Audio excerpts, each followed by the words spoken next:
Bismillahirrahmanirrahim.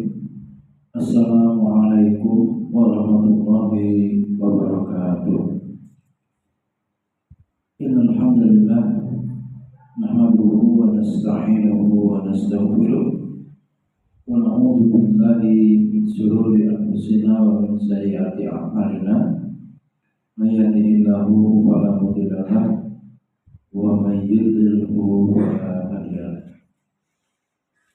Asyhadu an la ilaha illallah wahdahu la syarika lah. Asyhadu anna Muhammadan abduhu wa rasuluh. Amma ba'du, puji dan syukur senantiasa marilah kita panjatkan kehadirat Allah Subhanahu wa taala atas segala curahan nikmat dan karunia-Nya. Wa in ta'uddu ni'matallah la tuhsuha. Juga sholawat Muhammad sholli ala Sayyidina Muhammad wa ala alihi Sayyidina Muhammad. Terus tersampaikan kepada suasana kita Nabi Muhammad sallallahu alaihi wasallam. Tentunya yang kita nanti-nantikan syafaatnya kelak di yaumil akhir. Alhamdulillah, pada kesempatan kali ini kembali kita bertemu dalam majelis ilmu,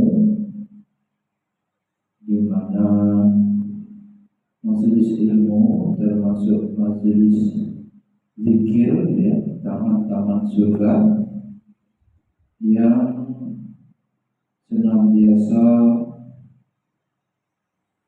harus kita lazimi, ya, sebisa mungkin, ya, sesibuk apapun, dan bisa dengan cara-cara yang memungkinkan terwujud, bisa melalui YouTube, ya, atau Facebook, ya,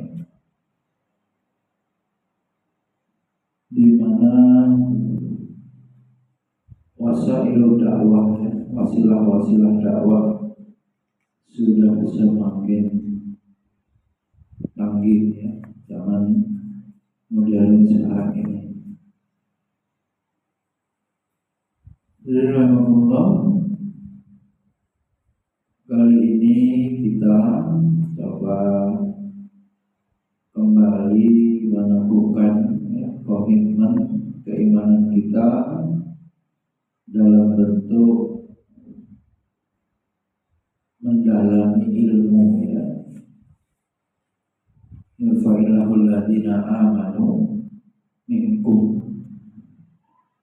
Allah tinggikan derajat orang-orang yang beriman, ya, dan berilmu, ya. Jadi meyakini, ya, kemahaesaan Allah, ya, dan mengilmui agama ini dengan mendalam, ya. Sungguh-sungguh kita belajar tafaqquh fiddin, ya. Liyatafaqahu fiddin. Dalam ayat itu tidak selayaknya, ya, semua orang Islam bagi berperang. Padahal saat itu kondisinya sedang jihad, ya. Tapi Allah menurunkan ayat yang ada pembagian, ya. Tidak semuanya berperang, tapi ada yang menuntut ilmu agar nanti bisa memberikan peringatan kepada para pejuang yang mujahid, sehingga setelah diharapkan menang itu dalam peperangan bisa tetap, ya, dalam kondisi yang benar, tidak tertipu dengan banyaknya ghanimah atau kemenangan yang diperoleh Yang bisa meluruskan tentu orang yang alim, yang bisa menasihati. Karenanya hadirin Allah, peradaban Islam ya, wa'alamal adamal asma'a kullaha, Allah Subhanahu wa taala mengajarkan ilmu ya, nama-nama semuanya kepada Nabi Adam yang menjadi bapak ya manusia, terus sampai kepada Nabi kita Muhammad Shallallahu Alaihi Wasallam. Itu ciri khasnya adalah cinta ilmu ya. Pejuang ilmu, muhibbin ilmu. Sehingga pada akhirnya kebahagiaan ya, orang yang alim itu ya bila mana dalam kehidupannya terus bertambah keilmuannya,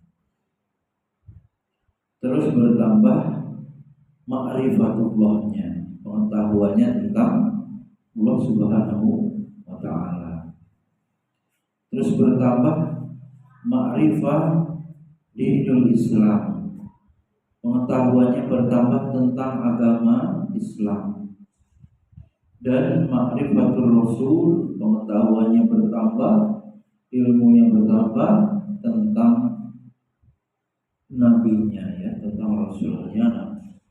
Nah, ini 3 usul ya, usul salah satu 3 pokok dalam beragama. Untuk lebih memberikan motivasi dan penguatan dalam menuntut ilmu, kembali kita kaji kitab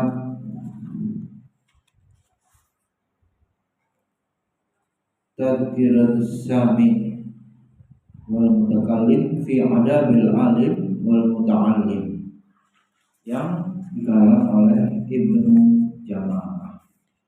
Pembahasan bagaimana keutamaan ilmu dan orang berilmu.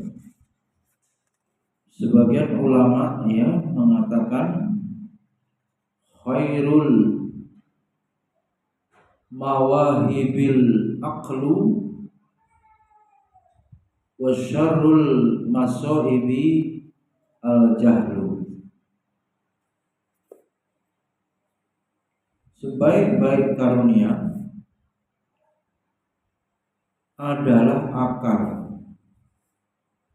Sebaik-baik karunia adalah akal.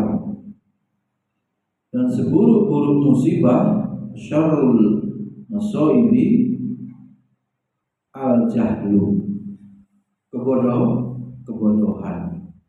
Ya. Baik-baiknya pemberian adalah akal, tentu akal yang benar, akal yang jernih, akal yang sehat, yang berfungsi, bisa berpikir dengan benar, bisa mentadabburi ayat-ayat Allah.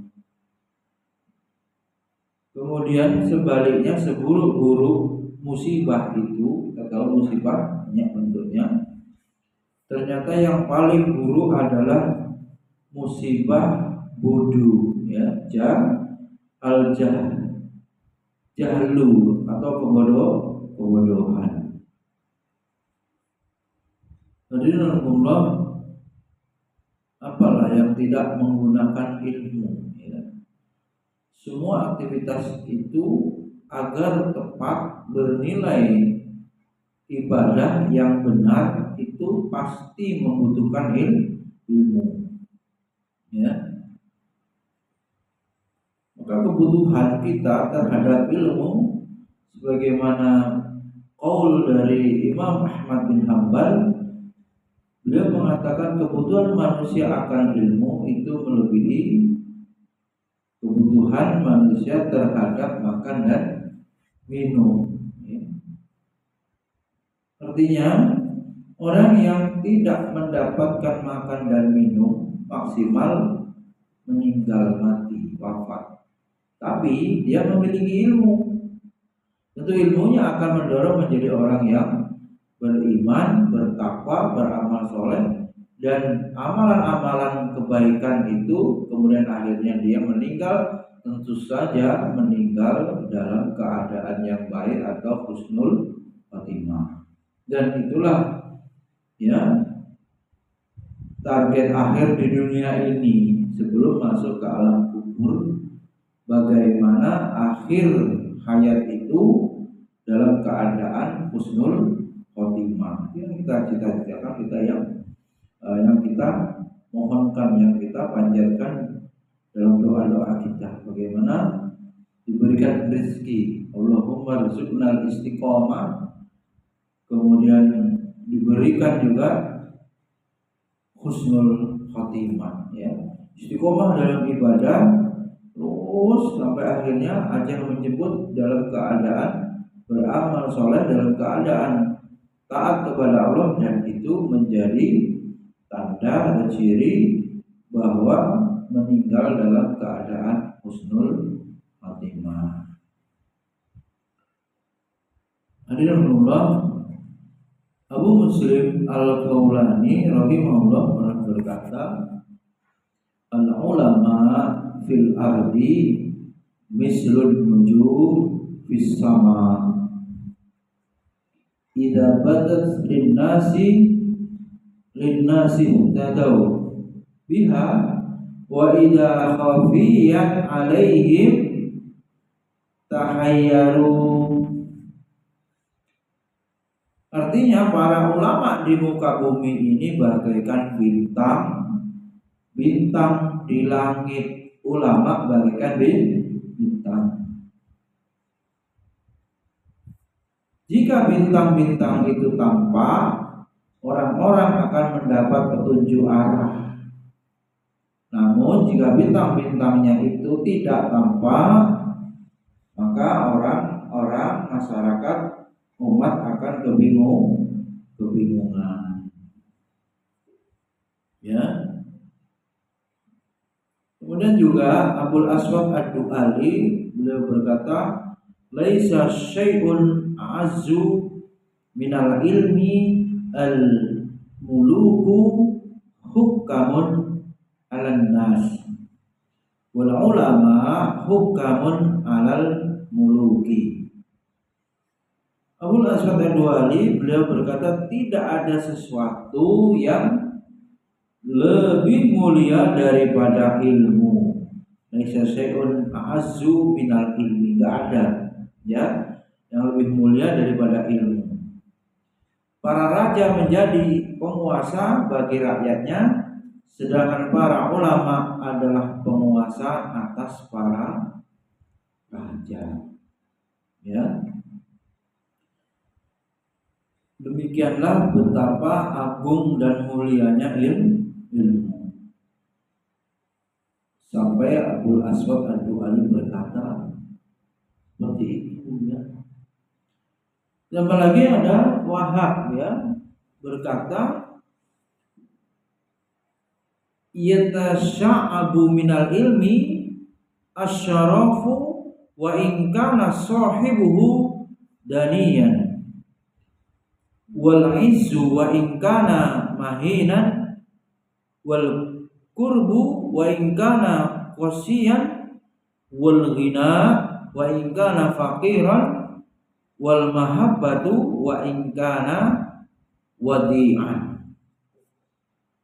Wahab berkata ilmu akan membuahkan kemuliaan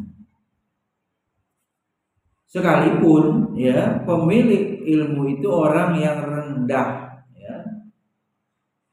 Umpama masyarakat menilai dia miskin ya, rendah, bukan dari kalangan mampu, tetapi karena dia memiliki ilmu ya dia menjadi mulia.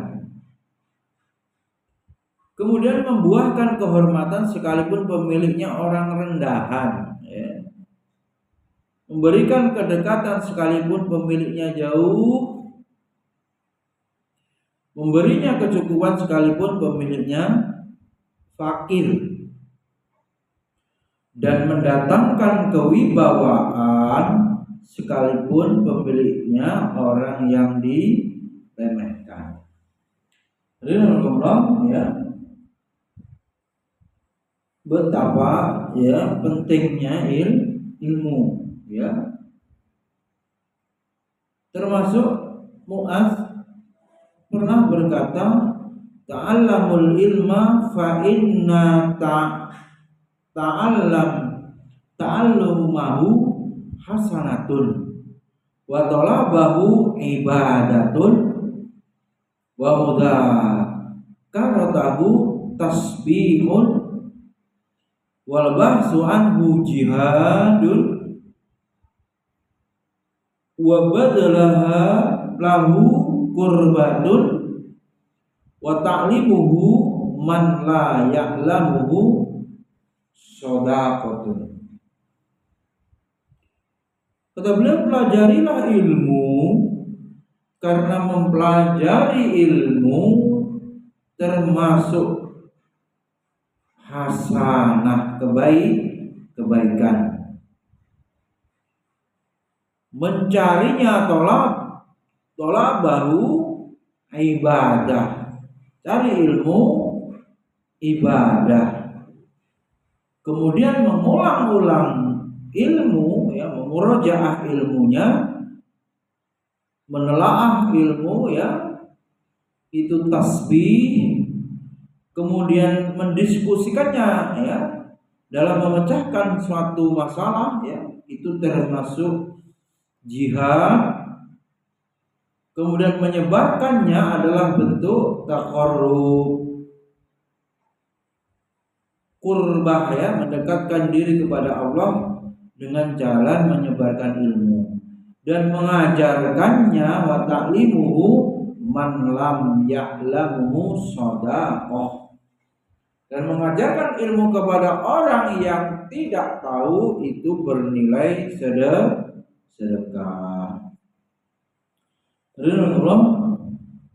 Kemudian Al-Fudail bin Iyad pernah berkata, alimun muallimun yud'a kabiran fi malakutis sama.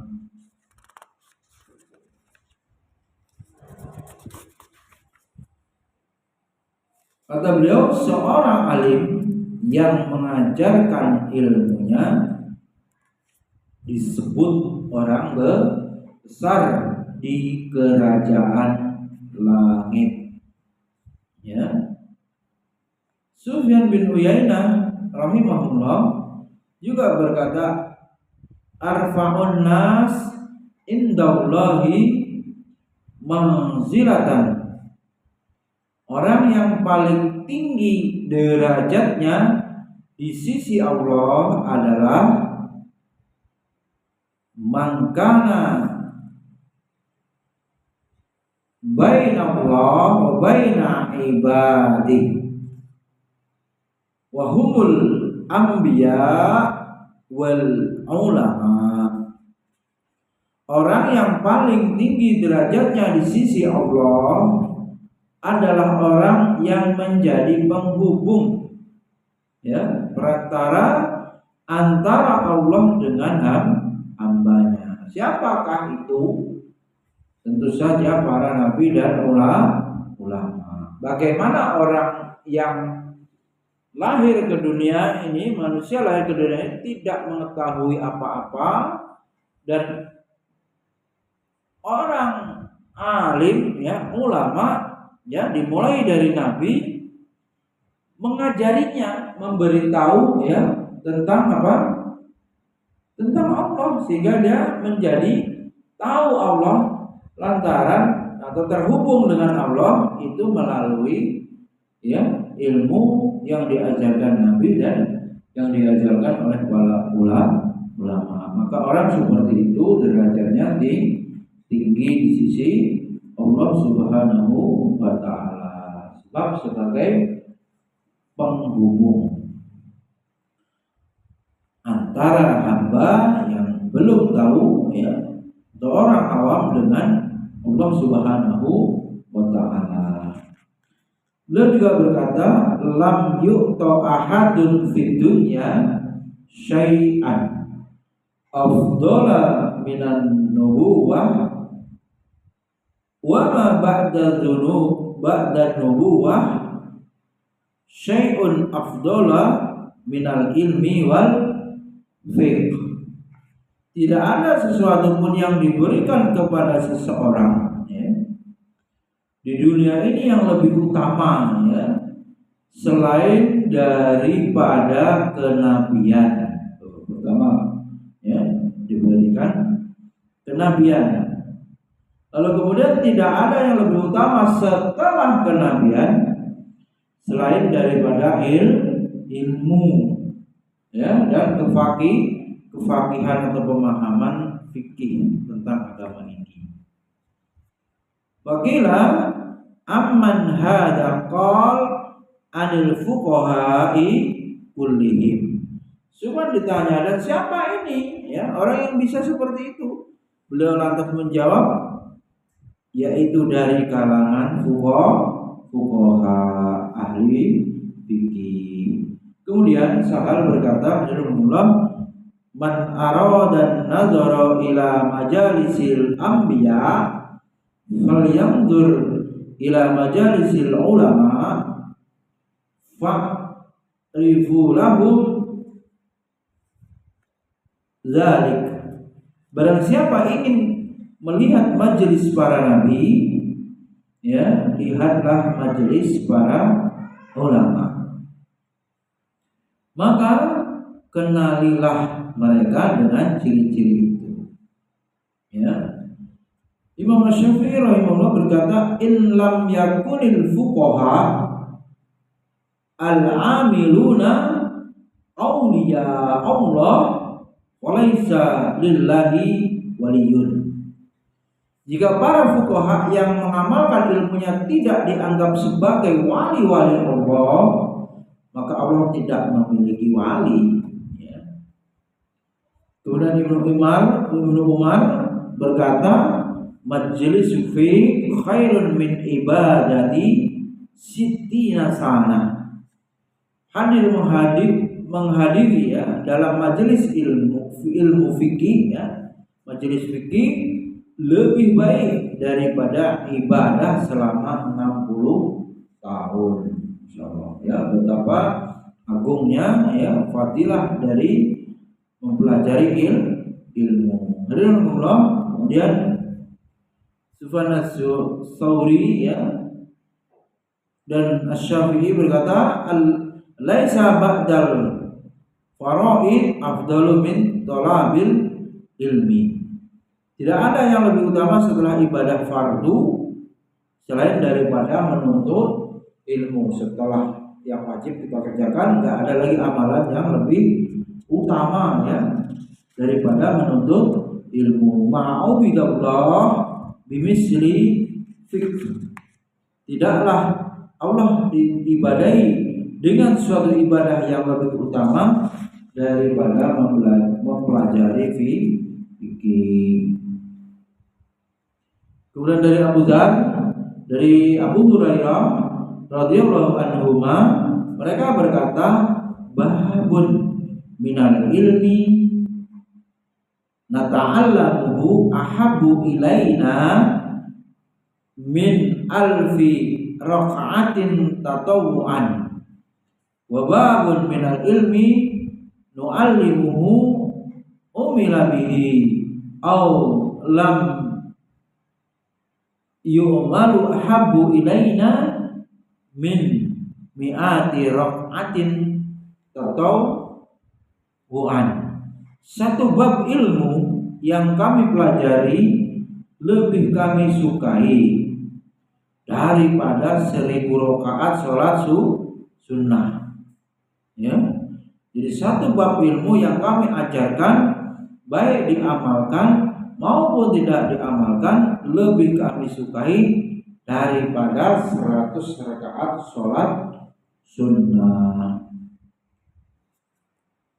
Hadirin Allah, dari keutamaan-keutamaan ya yang kita peroleh dari hadis Nabi dan Qaul para ulama tentunya memberikan penjelasan yang begitu gamblang betapa pentingnya kita untuk menuntut ilmu, terus mempelajari ilmu. Kemudian juga alasan menyibukkan diri dengan ilmu lebih utama daripada ibadah sunnah. Kenapa?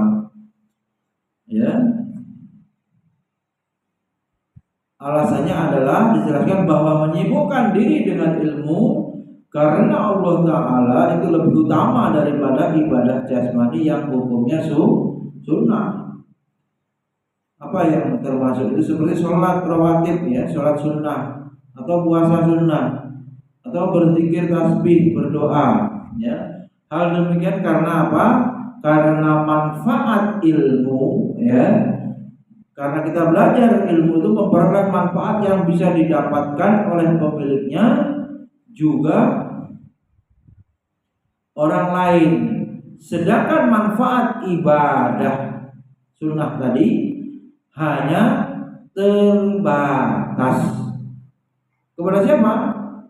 Yang melakukan saja, Jadi ilmu akan memperbaiki ibadah karena ibadah sangat membutuhkan ilmu dan harus dilandasi dengan ilmu, tapi tidak sebaliknya, Jadi secara manfaat ibadah itu hanya berhenti manfaatnya pada orang yang mengamalkan, tetapi ilmu itu manfaatnya luas,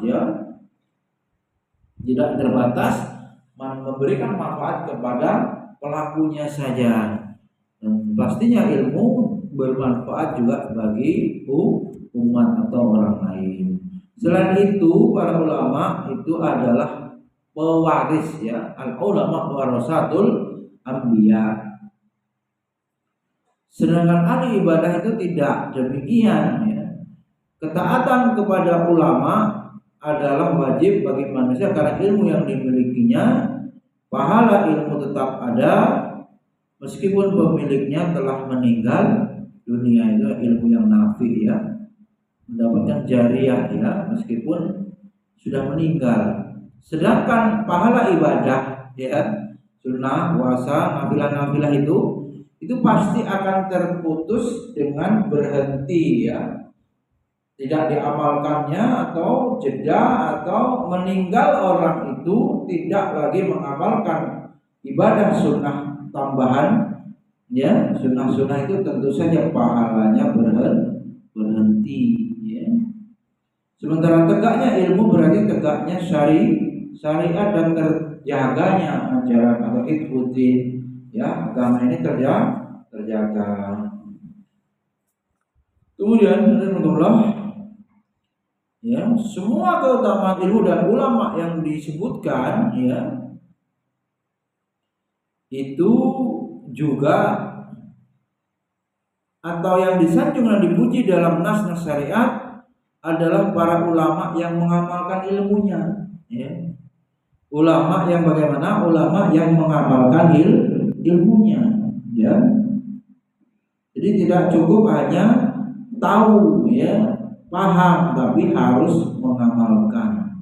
Dan senantiasa ulama berbuat kebajikan lagi bertakwa. Mereka itulah yang hanya mengharap ridho dari Allah Subhanahu wa Ta'ala ketika menuntut ilmu. Kedekatan kepada Allah di surga yang penuh dengan kenikmatan yang diharapkan, bagaimana kenikmatan surga kelak, belajarnya itu, mencari ilmunya itu. Keutamaan itu bukan untuk orang yang mencari ilmu dengan niat yang buruk. Ini waspada, ini hati-hati menuntut ilmu. Kalau salah niat, dengan niat yang keliru, niat yang buruk, atau hati yang kotor, atau untuk mendapatkan tujuan-tujuan dunia berupa jabatan. Ini mencari ilmu biar bisa menduduki jabatan tertentu, di kantornya, di perusahaannya, atau di tempat pemerintahan, atau mencari ilmu untuk memperoleh harta, atau mencari ilmu biar punya pengikut, ya, punya follower, punya jamaah, punya murid yang banyak. Ini ya diancam Nabi, man talabal ilma liyumariya bihi subaha aw yukasiru bihi ulama aw yasrifa bihi wujuhan nas ilaihi adkhalahullahu nar.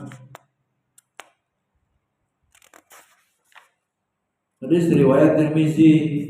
Karena Allah mengerikan sekali hadis ini, ya. Kita harus betul-betul waspada menjaga niat.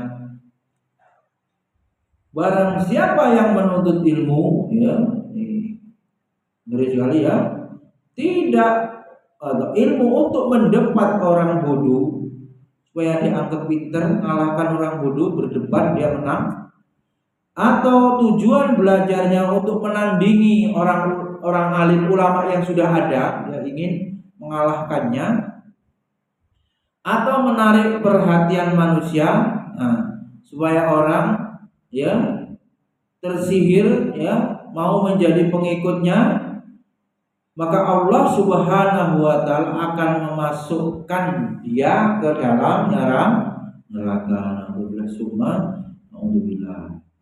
Kemudian juga hadis yang lain, man ta'allama ilman li ghairillah aw arada bihi ghaira wajhillah falyatabawwa maq'adahu minan nar. Barang siapa menuntut ilmu bukan karena Allah atau menginginkan selain wajah Allah, maka bersiap-siaplah untuk mengambil atau menempati tempat duduknya di neraka, maq'adahu minan nar.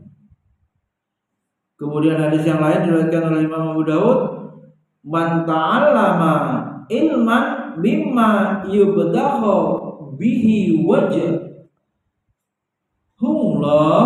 la yata'allamuhu illa liyusiba bihi aradan minad dunya lam yajid arfal jannah yaumal qiyamah. Barang siapa mencari ilmu yang seharusnya diniatkan untuk mencari wajah Allah, namun dia mempelajarinya untuk mendapatkan tujuan duniawi, maka apa? Dia tidak akan mencium bau wanginya bau surga di hari kiamat kelak. Riwayat Abu Daud.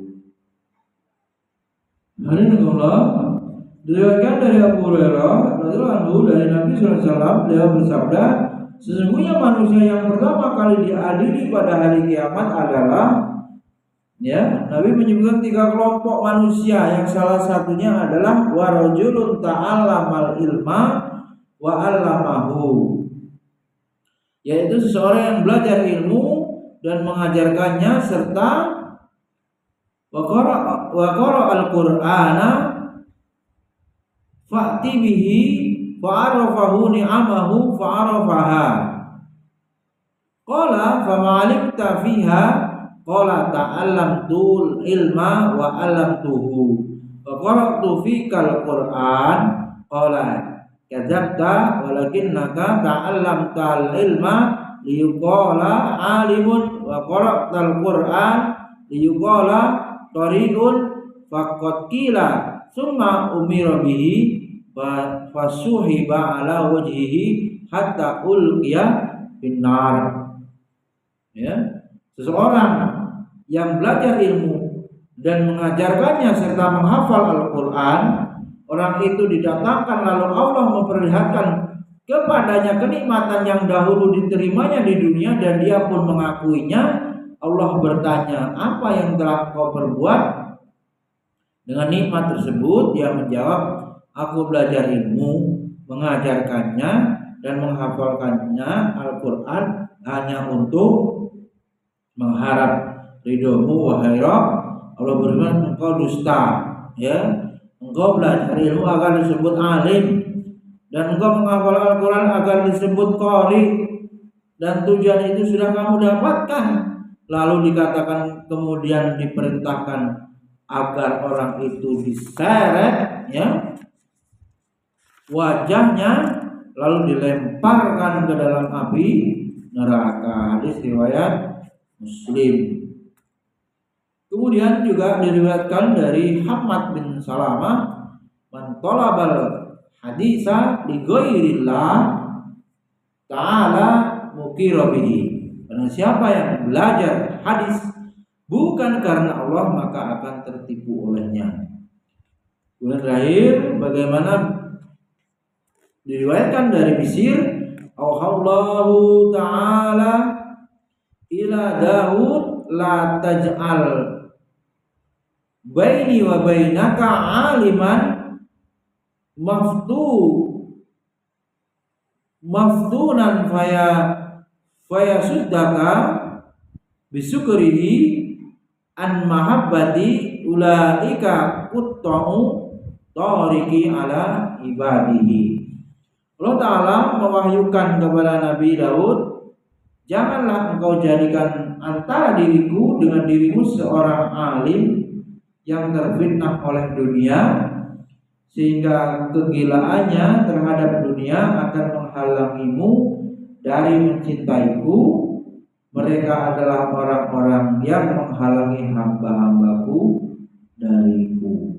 Demikian Allah masih, ya, sekaligus tazkirah, ya, masalah ilmu, ya. Di awal-awal kita bagaimana fadilah, ya, keutamaan ilmu, dan di akhir hadis-hadis seputar apa bahayanya keliru niat dalam menuntut ilmu.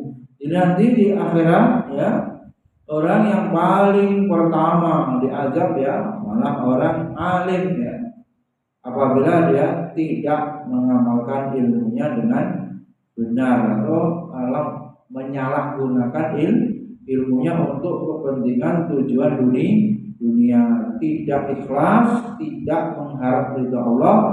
Tentu yang terjadi untuk jabatan, untuk harta, dan untuk niatan selain Allah, ya, manusia, ya, mungkin bisa supaya dipuji, ya, mungkin bisa dianggap sebagai orang hebat, menang debat, dan seterusnya. Kita berlindung kepada Allah dari ilmu yang tidak bermanfaat, dan kita memohon diberikan ilmu yang bermanfaat. Allahumma inni as'aluka ilman nafi'an. Subhanakallahumma wa bihamdika asyhadu an la ilaha illa anta astaghfiruka wa atubu ilaik. Wassalamu alaikum warahmatullahi wabarakatuh.